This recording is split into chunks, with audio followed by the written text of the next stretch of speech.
Hey everybody, Rich Lovell with the Vacaville Baseball Barn, Master Instructor with Epstein Hitting System.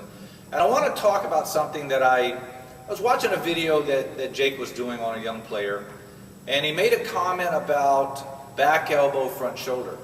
And is it the bat drag or the back elbow that gets out in front of the knob that creates the front shoulder coming up? Or is it the front shoulder that creates the back elbow? I think I tend to agree with him. At first, I wasn't sure, and as I kept looking at the video that he was doing, and then I've been looking at a lot of my past students, and then I have a new student in now, pretty fantastic player, and she has a big issue of not being able to hit balls up in the zone, or especially the rise ball.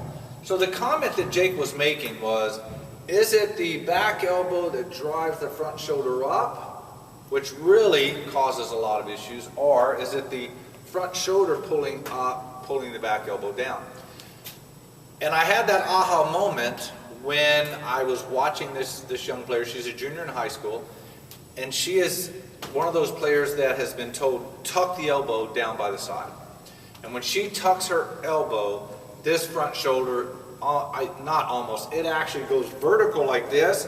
And then but she is so athletic, she's able to get her bat in and hit definitely the low pitch and a little bit of the medium pitch, but that high pitch she has a problem with. So I kept looking and kept looking, and this is what has just occurred to me.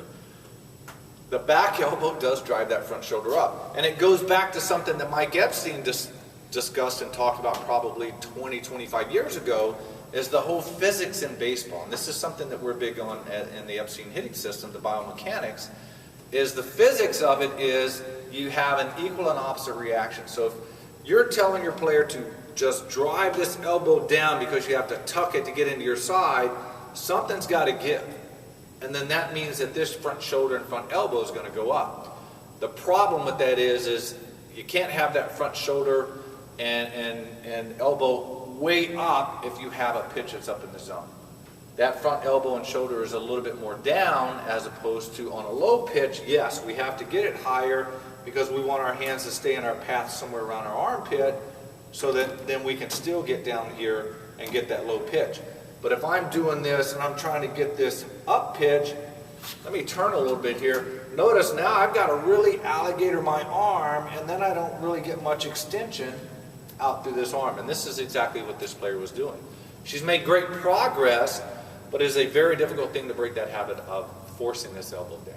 So if you see a player that's having problems with a pitch up in the zone, it's more than likely because they are really tucking that back elbow down. If they're tucking that back elbow down, more than likely what's happening is now they're creating bat drag, and more than likely their barrel is dropping down like this, and then they're trying to swing up, and they're either coming under the ball, missing, chopping the bottom half of the ball, popping it up, or they're so early they get out here and their wrists roll over, and they go right over the top of the ball, causing a ground ball.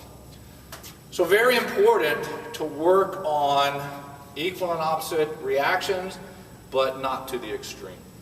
I just cue the players to keep their elbows apart, same distance. They start here, they turn through with the shoulders, and the elbow will eventually come down by the side, depending on the level of the pitch and what they need to do. Hope this helps you out. Keep working hard. Check out our YouTube channel, subscribe to us there, and then give us a like on Facebook.